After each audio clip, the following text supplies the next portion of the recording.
Hoy traigo un nuevo caso. En este se mezclan mis dos mundos favoritos, el true crime y las drag queens. Y como empezamos el mes gay, traigo este mítico caso del portatrajes encontrado en el armario de una drag queen en Nueva York en la época de los 90. Ese es el caso de Dorian Corey.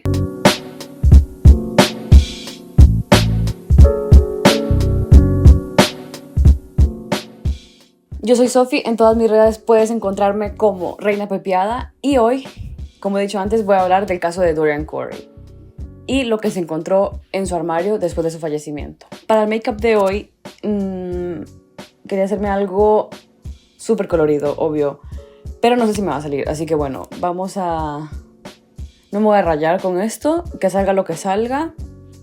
Y hoy no me pongo la diadema porque tengo una media colita. Este caso sucede tras el fallecimiento de Dorian Corey. Ella fue un icono drag durante la época del ballroom en Nueva York y se hizo aún más conocida por aparecer en el documental Paris is Burning del año 90.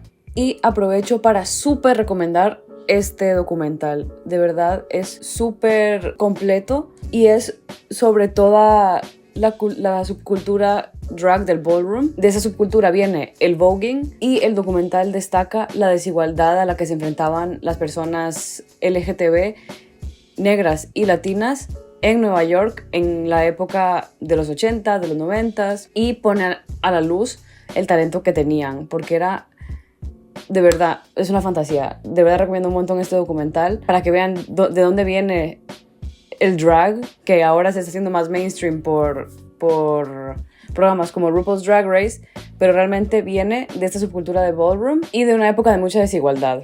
Pero bueno, esta historia se centra en Dorian Corey. Y es que ella falleció en agosto del 93 a causa del SIDA. 2 meses después de su fallecimiento, Lois Taylor, que era su amiga y además también era drag queen, pasa por su apartamento con un par de amigos para entrar al armario de Dorian y buscar unos trajes para Halloween. Y además buscar piezas de su armario para poder vender ya que había fallecido. Y es que el armario de ella era icónico. Tenía una capa dorada que ella misma había diseñado que tapaba todo el suelo de la pista del ballroom cuando se lo ponía. Y era una fantasía básicamente. Entonces, claro, por eso es que ellos querían entrar y repartirse, digamos, esta herencia que les dejó Dorian Corey. Pero lo que no se imaginaban era lo que iban a encontrar ese día en el armario de Dorian. Fue algo que los dejó helados. Encontraron un portatrajes verde lleno de moho al final del armario de Dorian.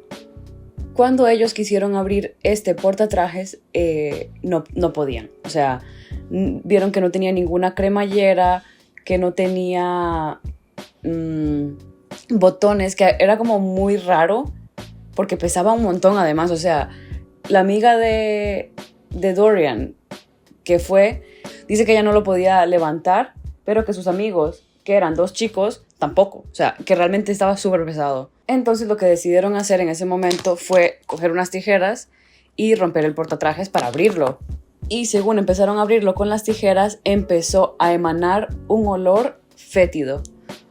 Y ahí fue cuando ellos se imaginaron lo peor y llamaron a la policía. Y es que cuando llegó a la policía y pudieron abrir el portatrajes, se dieron cuenta que lo que había dentro era un hombre ya momificado, pero a pesar del tiempo de descomposición, se notaba que era un hombre negro. Estaba en posición fetal y aunque estaba parcialmente momificado, porque así fue como se declaró que estaba el cuerpo, o sea, no estaba ni completamente descompuesto, ni tampoco 100% momificado, era como que estaba en un estado súper raro, porque lo que había hecho Dorian, claro, se cree que fue Dorian, es que puso el cuerpo ya desvivido, lo puso dentro del portatrajes y lo llenó con bicarbonato.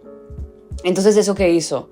Como el portatrajes estaba cerrado, con el tiempo se empezó a descomponer.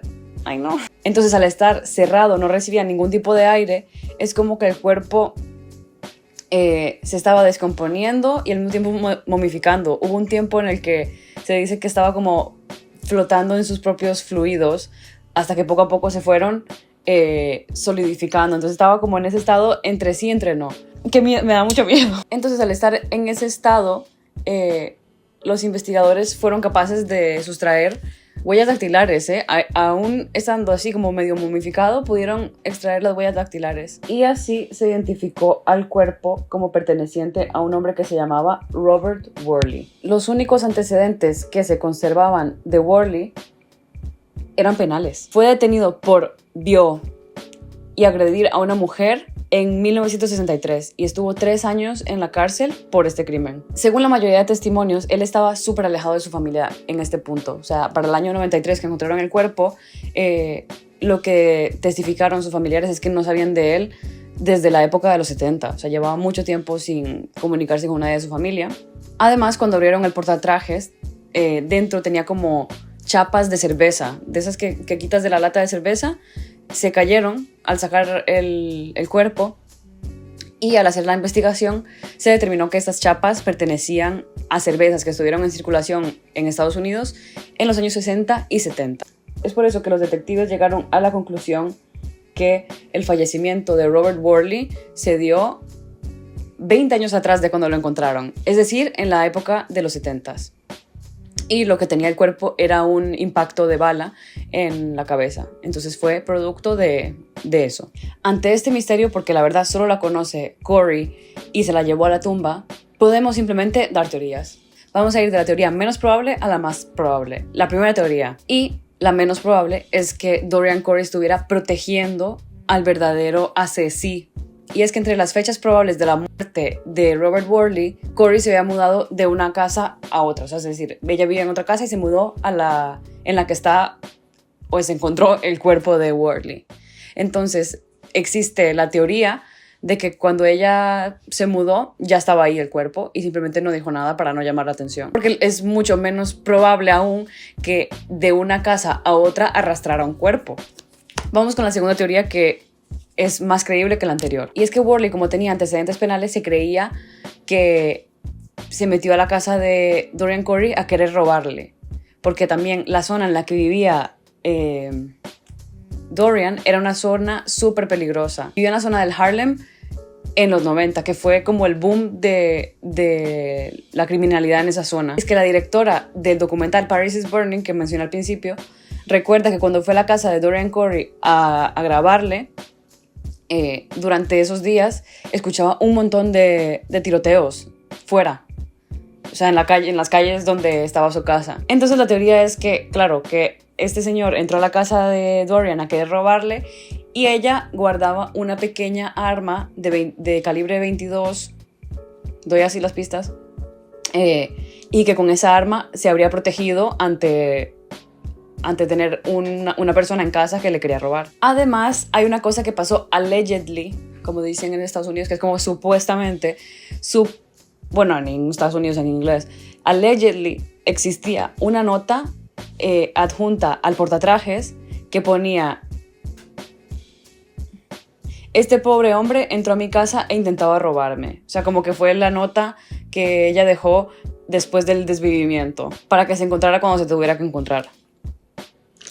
Pero todo esto es allegedly. Entonces, claro, está la pregunta de, pero claro, si fue en defensa propia, ¿por qué no llamó a la policía? O sea, ya está. Explicas que te vinieron a robar y que tuviste que actuar en defensa propia. Además, esta persona con antecedentes penales. Pero aquí entra el factor socioeconómico de la época. Dorian Corey era de raza negra. Encima era transexual y encima trabajaba de drag queen. En esa época, que era los 70s, o sea, que fue la época donde se dijo que había pasado el desvivimiento de Robert Worley, una persona con esas características tenía muy pocas posibilidades de terminar bien con la policía. Entonces se cree que una teoría puede ser esa y que no lo denunció por la razón de no querer ir a la cárcel, no ser inculpada de manera injusta por sus condiciones. minoritarias. Vale, y con esto ya pasamos a la tercera teoría, que es la más creíble de todas, es la que más personas han dicho que quizás esta es la que tiene más fuerza. Y era que Corey y Robert Worley probablemente tenían una relación sentimental que desembocaría en un trágico desenlace de crimen pasional. Y es que según Taylor, que es la amiga de Dorian Corey que llegó a por los trajes de Halloween, ella contó que Dorian Corey tenía como unos papeles que ella había estado escribiendo, y en esos papeles es como que ella estaba escribiendo un cuento corto, digamos, una cosa así, que tenía todo nombres ficticios, pero que se parecía mucho a la vida de ella.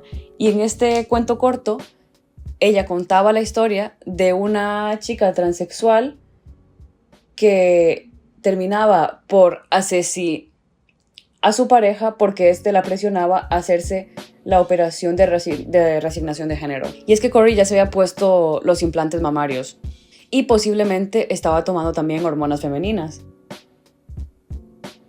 Entonces como que esto cuadraba mucho con su vida personal y al mismo tiempo mencionaba cosas muy específicas como los nombres de algunas fiestas que ella iba. Por ejemplo, la Pearl Box Review, que era una fiesta de drag queens a la que ella asistía un montón, salía mencionada en esta historia que era ficticia, pero era ficticia solo porque los nombres no eran los reales, pero lo que dice la amiga es que coincidía mucho con los detalles de su vida. Y también tenemos el testimonio de un hombre que se llama Richard Mailman, y él lo que hizo fue escribir una obra de teatro que se llamaba Dorian's Closet, que pues explicaba un poco esta historia, y él cuenta que había una entrevista policial con el hermano de Robert Worley, y el hermano lo que contaba es que él recuerda una noche que Robert llegó a su casa y no paraba de hablar de Dorian Corey, o sea que estaba muy borracho su hermano esa noche y no paraba de hablar de Dorian Corey, que era una drag queen transexual, no sé qué. Entonces, claro, ahí está la prueba de que ellos dos, de conocerse, se conocían. Eso es lo primero. Entonces, esa teoría también con esto gana fuerza. Y en cuanto al cuerpo, esta persona, Richard Mailman, lo que él cree que pasó es que Corey se vio en la situación de tener un cuerpo y no quería pasearlo por Nueva York, que es una ciudad que siempre está como full de gente, siempre en movimiento, alguien le iba a ver. Entonces, ella, ¿qué pensó en ese momento? Voy a coger un poco de bicarbonato de sodio, lo voy a envolver súper bien en este portatrajes. ¿Y en qué resultó eso? En años y años y años de reacciones químicas que resultaron en una momificación amateur, un poco. Y hay una frase que dijo esta persona que a mí no sé, como que yo creo en esto que esta persona dice, creo mucho en esta teoría. Y él lo que dijo fue: no creo que ella tuviera una mente criminal. Ella no planeó el asesinato y cuando ocurrió tuvo que pensar rápido. En la mente de alguien que comete un crimen pasional, hacer esto, o sea, lo del bicarbonato y todo eso, eso tiene sentido. Así que bueno, esas son las 3 teorías de lo que pudo haber pasado en este caso. Como digo, al final solo Dorian Corey sabe la verdad y se la llevó a la tumba. Pero es verdad que hay 3 factores que hicieron que este sea como el crimen perfecto, entre comillas. ¿Por qué digo crimen perfecto? Porque no se supone nunca quién fue el culpable, qué pasó, o sea, qué pasó en realidad. Y el primero de los factores es que Robert Worley llevaba décadas sin hablarse con su familia. Eso hizo que fuera fácil porque su familia, digamos que no estaba pensando en él, no lo estaba esperando. Sabían que él había desaparecido y ya está, o sea, nadie lo estaba buscando. El segundo factor era la frialdad y al mismo tiempo la elegancia que tenía Dorian Corey. Porque para cuando se graba el documental de Paris is Burning, ya este crimen ya había pasado desde hace tiempo. O sea, quién sabe, ya llevaba años en su armario el cuerpo de Robert. Y en ese documental, Dorian Corey se muestra como con mucha gracia, como que es reservada, pero al mismo tiempo encantadora y muy elegante. O sea, como que, no sé, como que nadie se pudo haber olido de ella que estuviera guardando algo, porque nunca nadie la veía mal. Nunca ella expresaba, no sé, haber cometido un crimen quizás. Y el último factor fue la supresión del olor. O sea, al final, el mantenerlo ahí encerrado en el portatrajes con la solución casera del bicarbonato hizo que no oliera. O sea, nadie que haya entrado en la casa de Dorian sospechaba nada, porque esa es otra. En la época de Ballroom, las personas vivían en casas y Dorian Corey era la madre de la casa Corey. ¿Esto qué significa? Que ella acogía a jóvenes personas del colectivo para vivir con ella y las hacía parte de su show cuando tenían los ballrooms. Y estoy hablando que eran casas que habían 10 personas, o sea, 10 personas diferentes podían vivir en esa casa y ser parte de esa familia. Y eso, de su familia, de la familia Corey, nunca nadie se sospechó de nada. O sea, ella hizo muy bien en enmascarar el olor del cuerpo porque nadie nunca se enteró. Pero yo creo que también entra en juego un cuarto factor muy importante, y es el factor socioeconómico. Dorian Corey era parte de un mundo altamente marginado y su vida no atrajo mucha atención. Ellos dos, al ser de raza negra, al ser de una orientación sexual que no era aceptada en ese momento, también influyó en que nadie quería ver hacia dónde ellos estaban. O sea, era realmente la parte de la sociedad que era como invisible para los demás o que no la querían ver. Entonces eso también jugó a favor de que no se encontrara este crimen hasta mucho tiempo después. Pero al final de cuentas, Dorian Corey es icónica, es legendaria en la cultura drag, es muy recordada y por haber sido una gran performer, no realmente por este crimen. A ver, al final este crimen es como lo más sensacionalista de su historia, pero ella al final sí que pasó a ser parte de la historia. Llegado a este punto de la historia, tengo que recomendar la serie Pose. Esta serie es básicamente el documental de Paris is Burning, pero hecho en ficción. O sea, es una serie que me parece que tiene 3 temporadas y va todo sobre la cultura del ballroom en Nueva York en estas épocas. Expone súper bien todos los desafíos que encontraban estas personas. Los personajes son basados en estas drag queens, las que salen en Paris is Burning. De hecho, hay un episodio que trata de esa historia que acabo de contar. Y se cree que el personaje que guardó ese cuerpo en su armario en la serie está basado en cómo era Dorian Corey en la vida real. Si quieren conocer más del mundo del ballroom y entender por qué ahora se ha hecho tan mainstream expresiones del drag como realness, como shade, programas como RuPaul's Drag Race, de a qué vienen los challenges de RuPaul's Drag Race, porque yo era fan de RuPaul's Drag Race incluso antes de ver Pose o de ver Paris is Burning, y siempre me ha parecido una fantasía, pero ver esto te hace entender por qué lo hacen así, por qué tiene este formato, por qué dicen lo que dicen, por qué hablan así.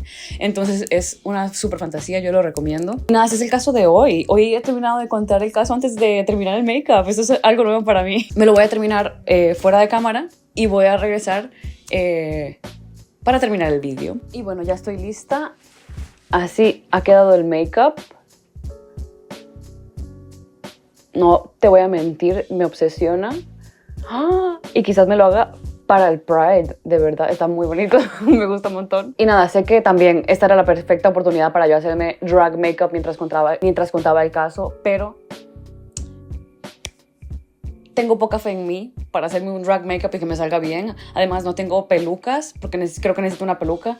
Así que bueno, el drag makeup lo dejaré para otra ocasión en la que hable a lo mejor de un review de RuPaul's Drag Race, no sé, de otra cosa, porque es que de verdad hablar de casos y tener que estar contando acontecimientos por fechas es muy complicado, y al mismo tiempo estar como concentrándote en paso a paso lo que hacer cuando es un maquillaje como muy elaborado. Entonces nada, si te pareció interesante este caso, dale like, comenta, sígueme en mis otras redes y déjame recomendarte otro de mis videos de True Crime. Es el caso de un chico que vivía en las paredes de la casa de la chica que le gustaba. Es muy loco. Haz clic aquí en este video para ir a verlo. Bye.